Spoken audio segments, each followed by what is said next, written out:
Just a wrap up for the City Council meeting for the City of Grand Rapids for Tuesday, November 12th, 2019. As I said, Tuesday. It's a day after our normal one, but with Veterans Day yesterday, the city offices and stuff were closed, and we were hoping that most people took an opportunity to get out and do some type of remembrance of why we have a Veterans Day. So, work session this afternoon. We had our group that had come in, and they were out there looking at the roof project and the issues at the Civic Center with a leaking roof and a floor that's deteriorating from a refrigeration standpoint, and some of the other amenities, whether it's bathrooms, handicap accessibility, and viewing. We took a look at that. As you recall back a year or so ago, we put together a project looking at trying to do a major project up there. Now we're looking at doing what's necessary and needed up there. So this afternoon, Kent Corbett, Kelly Hang, and Megan Christensen came in representing the 19-person panel that had been meeting. They'd met 7 times, and they came up with specific recommendations on how to move forward and what their recommendations to move forward with fixing the needed repairs at the Civic Center. And it was nice to hear from that group that their recommendations were a result of a unanimous decision by the 19 community members at large and business owners and stuff out there. So it was nice from a council standpoint to hear that their recommendations were unanimous amongst that group. I think the key takeaway from my standpoint was a lot of this is going to be relative and based on the city's ability to get some state bonding money here this next spring that would be matched on a dollar per dollar basis from the City of Grand Rapids. So all in all, a great presentation from that group. We had 2 proclamations this afternoon. We proclaimed November as General Aviation Appreciation Month.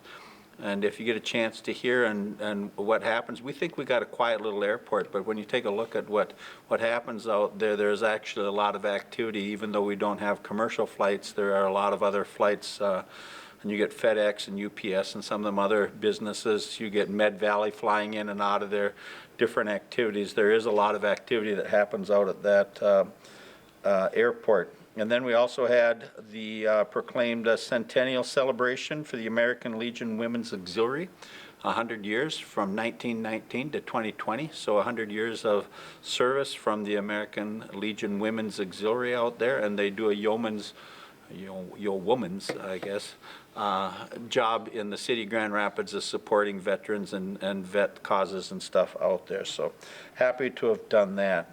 Public forum this afternoon.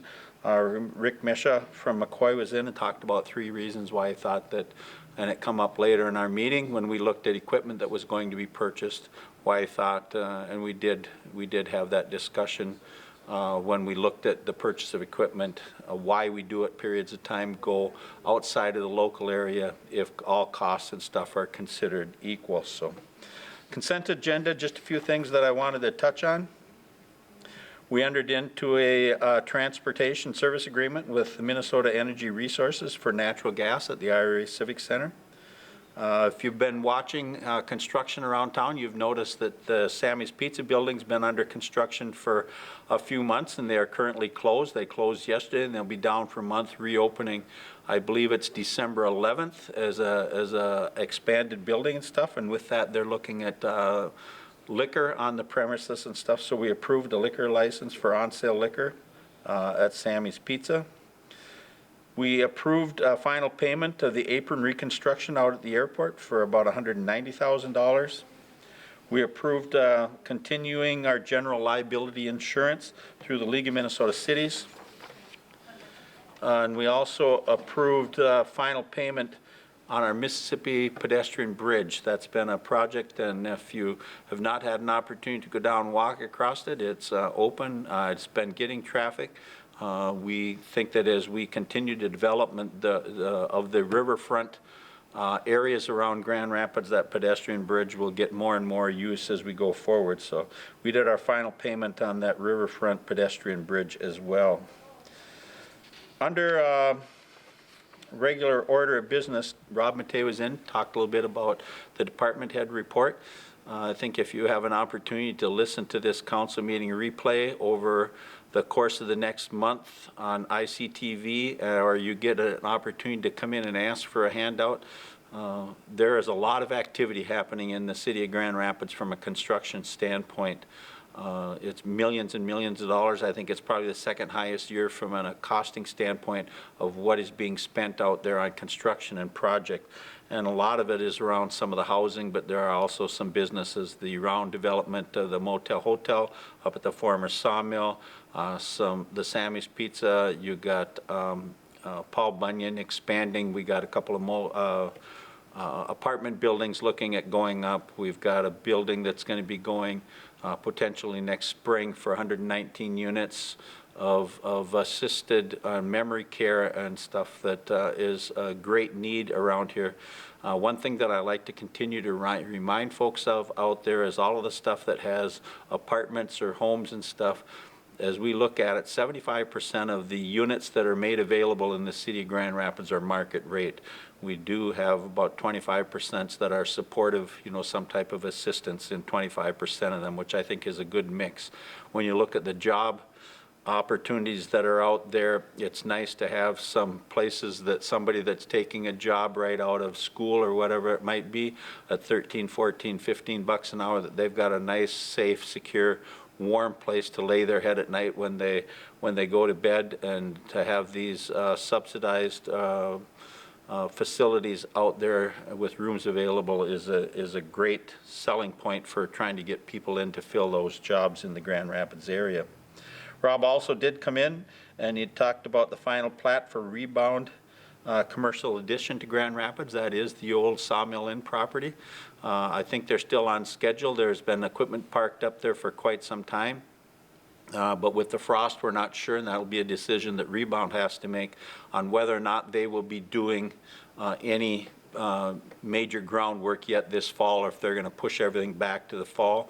I'm assuming that or spring, I should say. If they push it back to the spring, it sounds as though it will not put any dampening impacts on when they expect to be done with that project. They're still shooting for the same kind of a time period.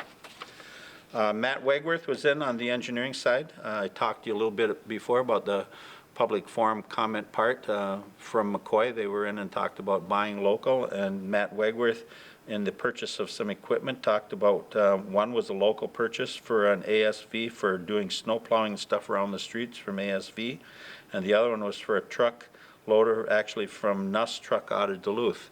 The difference in quotes on the Nuss Truck one was $1,600 from low to the high.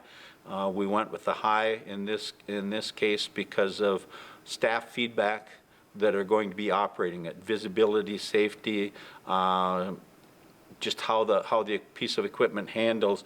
For $1,600, we are going with the high quote there based on the feedback that we had from staff that are going to be operating that equipment.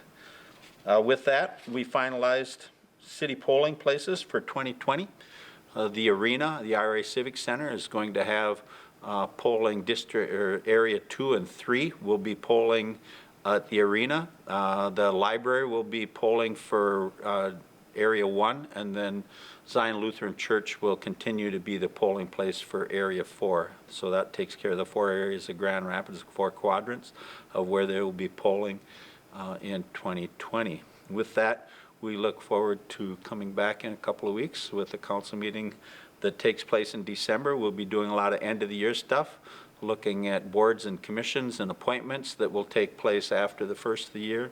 At that point in time, we'll also start looking at council appointments on boards and commissions that council members sit on. So a couple of busy meetings in the month of December, along with truth and taxation. So if you are looking at wanting to come in and still have some issues around your tax statements and stuff, get those meetings down, because they are not on the typical, because of the holidays towards the end of the year. We typically go second and third Mondays versus second and fourth, or we've gone first and second Mondays, but we will get that out and it will be posted and noted out there when those meetings are. But we look forward to hearing and reporting back to you coming up in December.